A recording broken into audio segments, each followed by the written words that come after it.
This is Audiobook Caboodle YouTube channel. Click on the subscribe button and listen unlimited audiobooks anytime, anywhere. Has a frog a soul?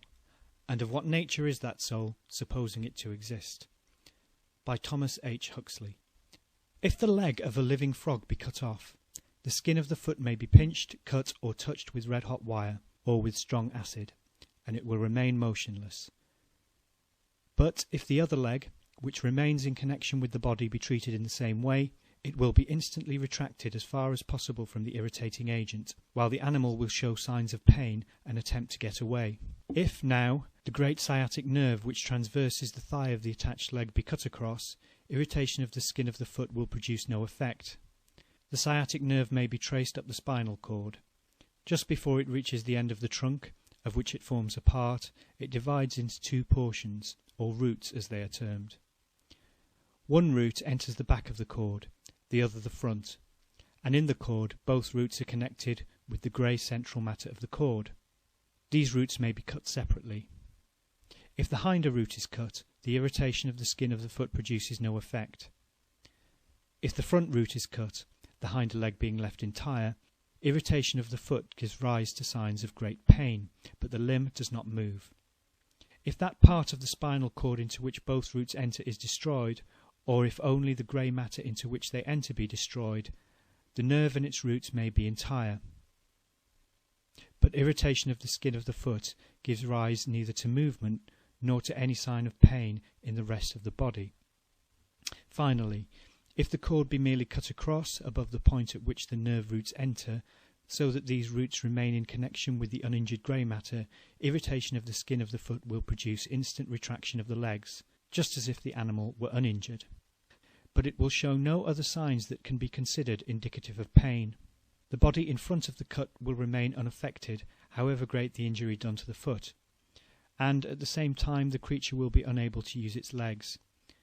No amount of irritation of the body in front of the cut will cause it to spring, the legs being completely paralysed for all voluntary impulses.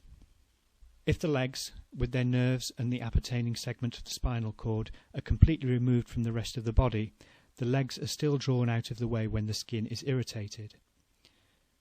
These experiments prove that when the skin of the foot is irritated, a certain influence is communicated by the posterior roots of the nerve to the segment of the spinal cord, and that the segment of the spinal cord is capable of transmuting this influence into another influence, which is transmitted by the anterior roots of the muscles of the frog's leg and causes them to contract. The impulse transmitted to the cord is, as it were, reflected back from the cord, whence the metaphorical name of the reflex action has been given to the operation. But it is very important to remark that the analogy of mere reflection is incomplete. The impression of the foot may be of the simplest possible character, such as the prick of a needle, but that which is reflected down the motor nerves is a complex set of impulses, all duly adjusted in such a manner as to withdraw the foot out of the way of the irritating body. The segment of the spinal cord, therefore, does not so much reflect the impulse it receives, as give change for it. It is not like a bell, which simply resounds when it is struck, but it resembles a repeater, which, on a simple mechanical impulse, goes through the complicated operation of striking the hour. And as in the case of the repeater, the motions to which the cord gives rise are combined towards a definite end. As all these operations are effected just as well by the segment of the cord as by the uninjured nervous system, it is clear that they are effected independently of any sensation or volition in the rest of the body. And this is confirmed by the analogy of what occurs in man. For if the middle of the spinal cord of a man be profoundly injured, his lower limbs will pass into exactly the same condition of those of the injured frog. If the skin of the foot be irritated, the leg will be drawn up with violence. Nevertheless, the man will feel nothing, nor will he be able to draw up the leg by any effort of his own will, still less to control its action when the skin of the foot is irritated. In other words, the segment of his spinal cord is void of any connection with his consciousness and his volition, and, in the absence of evidence to the contrary, it may be safe to conclude that the segment of the frog's spinal cord is in the same position in respect of any consciousness or volition which the frog may possess. Suppose now that the head of another frog be cut off so as to leave the whole spinal cord in the body, in natural connection with its nerves, but to detach the whole brain, including that part in which the cord and the brain unite, the medulla oblongata. If the frog be laid on its back, it will remain passively in that position. If one of the feet be touched with acid, the leg will be retracted, and then the two legs will be rubbed together to get rid of the irritating matter. Not only so, but if the irritated limb is placed in an unusual position, for example drawn up at a right angle to the body, the other leg will be gradually raised up into a corresponding position until it is so placed that it can rub away the irritating matter. Here is evidence that the spinal cord is not only capable of giving rise to very complex combined movements in answer to a perfectly simple irritation, but that it has a power of adjustment which enables it to meet an entirely new case, to solve a problem which could not have been presented to it under the ordinary conditions of the life of the frog. Suppose further that the head has been cut off, in such a manner that the section passes in front of the medulla oblongata, leaving this in connection with the cord, but separating it from the rest of the brain. Then the frog's body will not lie on its back, but if so placed will exert all those complicated and adapted movements which are needed to enable it to turn over. In all these experiments, the separated head will show signs of retaining all its nervous energies, and human pathology tells us that a man's consciousness and volition may be completely retained until the damage to the spinal cord passes so high up as to injure the medulla oblongata, when they are lost secondarily through the effects of such injury on the medulla. We are therefore justified, in the absence of evidence to the contrary, in concluding that anything in the shape of consciousness and volition which the frog may possess remains intact in the separated brain under the conditions of each of these experiments. Suppose, however, the cutting away of the nervous centres begins at the other end. Let the two hemispheres of the cerebrum be cut away. The condition of the frog becomes very singular. It preserves almost all the faculties of an uninjured frog. It can see, swallow, jump, and swim, but it exerts none of these powers spontaneously. It will not even feed, but has to be fed with meat put into its throat. It is like an animal in a trance or asleep. Nevertheless, it can adjust all its movements so as to balance its body under the most difficult circumstances. In short, it adapts means to ends with wonderful accuracy and precision. But if more of the brain is removed, and the structures known as the optic lobes are cut away, this power is lost, and if the cerebellum is removed, the frog cannot even combine its actions so as to jump.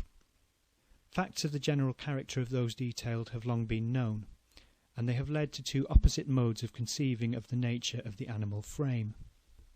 By the one set of thinkers, all the rationally conducted movements of the body have been referred to the operation of a soul, which they conceive to work the machinery of the body, as a musician may play upon an organ or other instrument. By the other set, it has been argued that no line can be drawn between those bodily operations of animals which are purely and obviously mechanical, and those which are purposive and apparently rational, and therefore that the latter may be merely the result of a mechanism too refined to us to understand at present. It is to Descartes that we owe the most complete statement that has ever been given to the latter view, and those who have read the controversial works to which his philosophy gave rise are aware that no doctrine of his was more frequently assailed than that of the automatism of brutes. Ever since Descartes' time, physiologists have been divided into two camps, the one taking the automatic, and the other the animist side. The father of the animists among modern physiologists was Witt, who, in opposition to the views of Haller, maintained that a soul exists in all parts of the living body.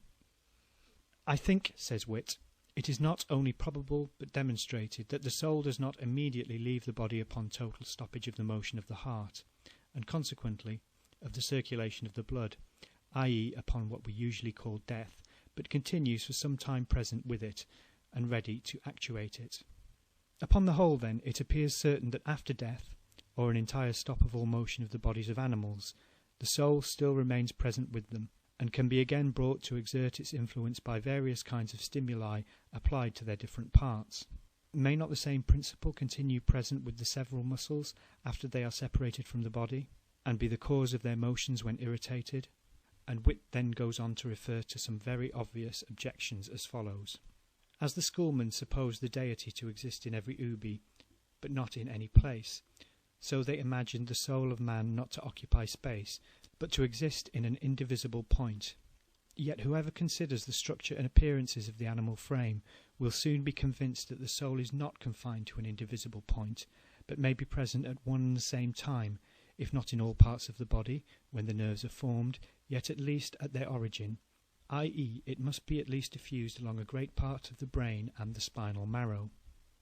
Nay, while in man the brain is the principal seat of the soul, where it most eminently displays its powers, it seems to exist or act so equally through the whole bodies of insects, that its power or influence scarce appears more discernible in one part than another. And hence it is that, in such creatures, the several parts of the body live longer after being separated from each other than they do in man and other animals more nearly resembling him, where the soul seems chiefly to act in the different parts by means of their connection to the brain and spinal marrow, or at least when the cutting off of such connection soon renders the parts unfit to be any more acted upon by it. It is not, therefore, altogether without reason that some of the greatest philosophers of the last and present age suppose the soul to be extended. But if the soul without extension be present at one and the same time at different places in the brain, and if in many animals it can act along the spinal marrow for a great while after the head is cut off, why may it not also actuate parts separated from the body without being extended? On the other hand, if we allow the soul to occupy space, I do not see why it may not continue to be present with the parts of the body after they are separated, as when they were united. And with respect to the divisibility of the soul, which is generally thought to follow from the supposition of its being extended, why may it not be a substance so perfectly and essentially one as that a division or separation of its parts would necessarily infer a distinction of its essence? Further, if the soul can be present in all, or in any considerable part of the body, at one and the same time, without being discernible, its sphere of existence being so much increased as to act upon the parts when separated, at one and the same time, without being discernible, its sphere of existence being so much increased as to act upon the parts when separated, will not infer its divisibility. As the deity is everywhere present, and in the infinitely distant part of space, actuates at the same time a vast variety of different systems without any inconsistency with his unity or indivisibility, so may not the souls of animals be present everywhere in their bodies, actuating and enlivening at the same time with all their different members? Nay, further, when the fibres and threads connecting some of these parts are divided, may not the soul still act in the separated parts, and yet be only one mind? End quote. 100 years later, a vehement advocate of Witt's views, Professor Pfluger, deals very boldly with the question which Witt treats thus tenderly. He undertakes to show, quote, that a kitten, the spinal cord of which is divided, has two souls. For the anterior moiety manifests spontaneous acts of volition, cries, runs, bites, and scratches. The posterior feels, wills, and moves just as voluntarily. Although both parts exercise their nervous functions in a perfectly independent manner, the rational principles are specifically present in each, because these are nothing else than functions of the grey matter, and the grey matter in each continues to exert its inherent powers. End quote. I must confess that to my mind Pfluger's view is the only logical one, if the hypothesis that the frog has a soul be adopted. A frog's head is cut off, so that the section passes between the medulla oblongata and the rest of the brain.